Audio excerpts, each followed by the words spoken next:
Welcome into Locked On Horned Frogs. Should TCU be on set alert in Morgantown tomorrow afternoon? We'll talk about that next on Locked On Horned Frogs.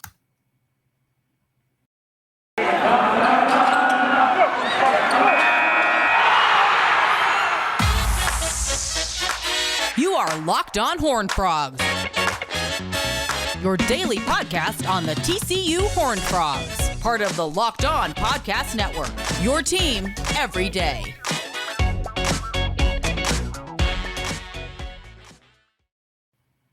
It is your team every day. I'm Steven Simcox, your host. You can follow me on Twitter there at Simcox Steven. Talking TCU West Virginia today, and big game for the Frogs tomorrow afternoon. Chance to get to 8-0 on the road for the first time in a while. Back-to-back games against Oklahoma State and K-State at home, comeback victories. I think starting fast is going to be a big key for this team tomorrow. Trying to come back on the road is different. West Virginia is a team that's not playing particularly well right now. Had a big loss to Tech last week in Lubbock. I believe that final score was 48-10. Their worst performance of the season. Yeah, they lost that game 48-10. They did upset Baylor a couple weeks ago, 43-40 on a Thursday night. And this has sort of been a weird series lately. Like TCU has struggled mightily against West Virginia, and some of those scores have been really lopsided. Back in 2018, lost that game 47-10. In Morgantown, lost a close one in Fort Worth in 2019, 20-17, 24-6 in 2020, and then last season, 29-17 at home. And that was sort of, the K-State game was the last game of the Gary Patterson era. I was at that West Virginia game at home last year, and that was the one when I was like, this really can't continue because the team played poorly. They were 3-3 at the time, and it felt like, okay, West Virginia team coming in that was struggling, chance to get back on track, get over 500, start working towards the bowl game, and aside from a Darius Davis touchdown return, really didn't have much luck. So, the series history is what it is. I kind of throw that out because TCU has played opponents this year like Oklahoma State, who they got mollywopped by last season, and turned that around and won. Kansas State has been another team that's had their number, turned that around and won this year. I have a ton of respect for the environment in West Virginia, in Morgantown. I know it's a tough place to play. I'm happy it's an 11 a.m. game because I feel like those fans have less time to hydrate. If it was a night game, I'd be more concerned about it. But you don't want the fans to get into it. So getting off to a big-time start would be pretty imperative. But I think the last few seasons, what's really stood out to me in these games with West Virginia is similar to what happened against Kansas State the last few seasons. They've just kind of been physically whipped up front. And I believe this offensive line and defensive line is in better shape. Defensive line is obviously has to do different things than they were in the 4-2-5 under Gary Patterson. But especially this O-line is in a better situation than they have been in the past and should be able to hold their own a lot better. So I don't think the series history means a ton. Neil Brown is a coach that's on the hot seat, so you don't want to give this team confidence, but a good opportunity to get to 8-0. And they could really use, I'm not saying this is what's going to happen, but they could really use a comfortable win. I'm sure there's been a lot of emotion that's been spent in the last few weeks with these come-from-behind victories, these really close wins, one in double overtime, one in regulation, and then before that, they had the road trip to Kansas, and that was another close football game. So you had 3 weeks in a row, really a solid month, where you're playing close games with a ton of intensity. And we've talked about this team's in the middle of a 10-game stretch of just straight playing. So if they could find a way to be effective early in the game and somehow maybe give, either give starters rest physically or at least have the game in hand so that in the fourth quarter you don't feel like every play is life or death or is deciding who's winning or losing the football game. I feel like that could go a long way for this football team. I'm not real worried about their mentality. I think they've shown the ability to stay focused even throughout all the noise. There's been a lot more media this year. There's been a lot more coverage this year, but they stayed the course and still found a way to win these football games and play their best. I hope they commit to running the football early in this football game. But it's interesting, and we'll talk about this more in segment 2. We kind of break down some of the matchups here. But West Virginia is really struggling in pass defense. They don't have a ton of healthy corners right now. And you look at what their defense has done lately. 43 points against Baylor, giving up 48 points against Texas Tech. Before that, gave up 38 points to Texas. Teams have really been able to throw the football on them. So I'm hoping that this is a big game for Quentin Johnson, or if they're going to try to pay a ton of attention to him, then maybe somebody like Darius Davis gets more involved. But I think there's a big advantage for TCU throwing the football and moving the ball through the air like Baylor and Texas Tech have the last few weeks. And hopefully they're able to do that effectively on Saturday. But, we'll see kind of what Garrett Riley cooks up early in this football game. Obviously, he's been using the screen game a lot, trying to get, the ball on the edge, trying to use that speed advantage that TCU has against just about everybody early in these football games. But I'm wondering if you see some more downfield throws, if they can give Max Duggan time, because the West Virginia defensive line is pretty solid. If they can give Max Duggan time to stand back there and make plays, and I believe this could be a really big game for him. But going on the road, 11 a.m. start, I feel like this team's handled a lot of different situations well, and this won't be completely unique, but definitely a long road trip, definitely one of the tougher environments that they're going to see all year. So should be intriguing to see kind of how they come out and play early in the football game. Hopefully there's no hangover from the last couple of weeks, just all the emotional energy that they've been kind of expending trying to get these victories and trying to stay the course. But I will say one thing too, like I've been watching, if you haven't watched Carter Boys on ESPN Plus, I'd highly recommend it. But one thing that's intriguing to me about this team is that, or this coaching staff, I guess I should say, is that Coach Dykes is so level. I mean, like, he's just constantly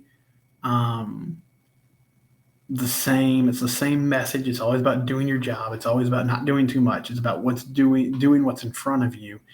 And they're just very steady. So, I mean, they're not coming in there and peeling the paint off the walls. Maybe there are some times where you just don't see it. But I feel like that steadiness and kind of that consistency has helped this football team a lot through what's been somewhat of a roller coaster of a football season, as it always is. Before we talk about this matchup, I want to talk about the matchup between TCU and West Virginia more in a moment, but I do also want to mention LinkedIn. You can post your job for free at linkedin.com/jobs. If you need to hire folks, you know that finding talent, finding the right people is the most important part of the workplace. Finding people who are going to work for you, be a good fit from a chemistry perspective. It's imperative that you do that well. And LinkedIn Jobs is the place to post your job. It's the biggest job site in the world. Everybody knows LinkedIn. They know exactly what it is and what it means when they hear it. There's so many qualified candidates on LinkedIn that are looking for work, and there's simple screening questions that can help you weed out, some of the candidates that might not be the best for that particular position. LinkedIn.com/jobs. You can use the promo code LOCKEDON for 20% off your first job posting. LinkedIn, use them to find the people you need and start hiring today. Okay, back here on Locked On Horned Frogs. So talking TCU and West Virginia. And one thing about this West Virginia offense, or a few things about this West Virginia offense, as we keep going here in segment 2, JT Daniels is a name you'll recognize. He's had a really interesting and sort of odd career in college. Former 5-star recruit, was at USC originally, played pretty well there, then lost the job to Keaton Slovis, who's now at Pitt.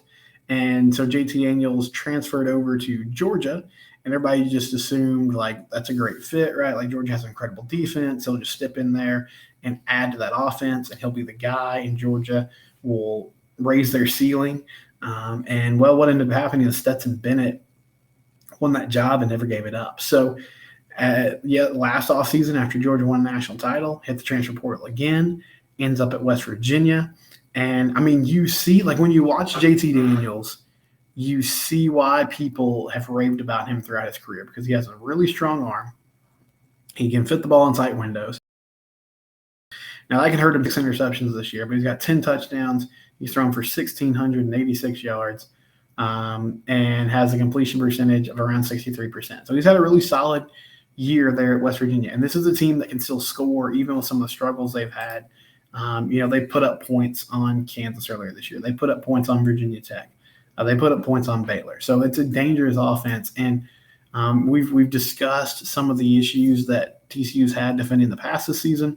Bryce Ford Wheaton is their main wide receiver, 45 catches for 516 yards, about 12 yards a catch, 5 touchdowns. So he's a big play threat. He's a complete wide receiver. I imagine THT will get the nod for the majority of the game, but you're going to have to try to slow him down. And, for the TCU defense, like I've discussed it at length, over the past few weeks. It's really just about finding a way to not have a bad stretch in the game. Like West Virginia's obviously going to score occasionally, but can you not do what you've done at times last 3 weeks, which is allow 3-4 scoring drives in a row? That's just going to be a huge key. If they can find a way to just spread it out throughout the game, I think they'd help this team a lot. But we know that Joe Gillespie has made really great adjustments at halftime this year. We know that he is really good once the game starts at kind of dissecting and figuring out how this works. So we'll see if it's, similar to what it's been lately, which is like they kind of have to feel it out early in the game. And then as the game goes along, they sort of find their footing.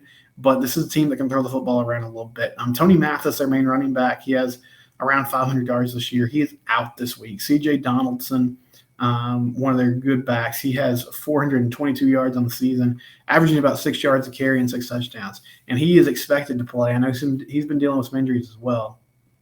He's expected to play Saturday against TCU. And they've been able to run the ball fairly well too. TCU's been really solid against the run this season. So I'm not necessarily worried about them getting going on the ground, but maybe they're the team that kind of bucks that trend. I just don't necessarily expect that, even though Donaldson is a formidable back. And then Justin Johnson has been a player that's come in and given those guys a spell at times too. So Tony Mathis is a loss, but I think they're pretty well equipped to replace that production during tomorrow's game. So defensively, this is a West Virginia offense that has been able to score on some teams. Hopefully they can force some turnovers, get some stops, and steady the ship there. And then on offense, Kidre Miller and Marty Mercado have been so good in the run game. And this is a West Virginia team that's given up a lot of yards on the ground. And, one thing about this defense that concerns me, their defensive line can get after the quarterback. If you've heard of the Sills brothers in the past, it feels like they've been at West Virginia for about 6 or 7 years. Dante Sills, he has 2.5 sacks this season. Overall, the team has 14, so they can rush the passer, and the TCU offensive line has done really well when they've been challenged all year long. So I think that's going to be the huge key. Can you give Max Duggan time?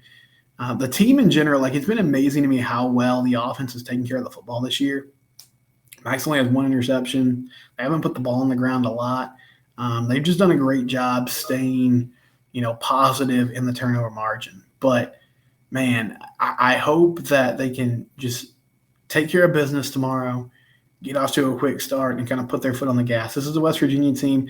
It's always sort of a toss-up on how a team's going to respond after they get embarrassed like they did against Texas Tech. Do they really come out guns blazing, throw the kitchen sink at TCU, and just give them one of their best efforts of the year to try to make up for what happened? Or is it a team that's pretty beaten down and just can't get off the mat? And that's why I feel like the start of this game is going to be pretty key for TCU, even though they've shown obviously they can come back. I'm not going to doubt their ability to do that. I just think things would be a lot less stressful, if they could find a way to just nip this in the bud from the beginning. But I'm predicting TCU to win tomorrow. I think they win by 2 touchdowns. I don't really have a final score in mind, but I just feel like this is a more comfortable win than it's been in the past. But West Virginia is a solid football team. There's some talent on that roster. That's a tough road environment. So we'll see what happens, but I'm expecting and hoping that TCU will be 8-0 when we're talking on Monday, which will be Halloween, with Matt Jennings and recapping that football game. This is Locked On Horned Frogs. We're part of the Locked On Podcast Network. It's your team every day.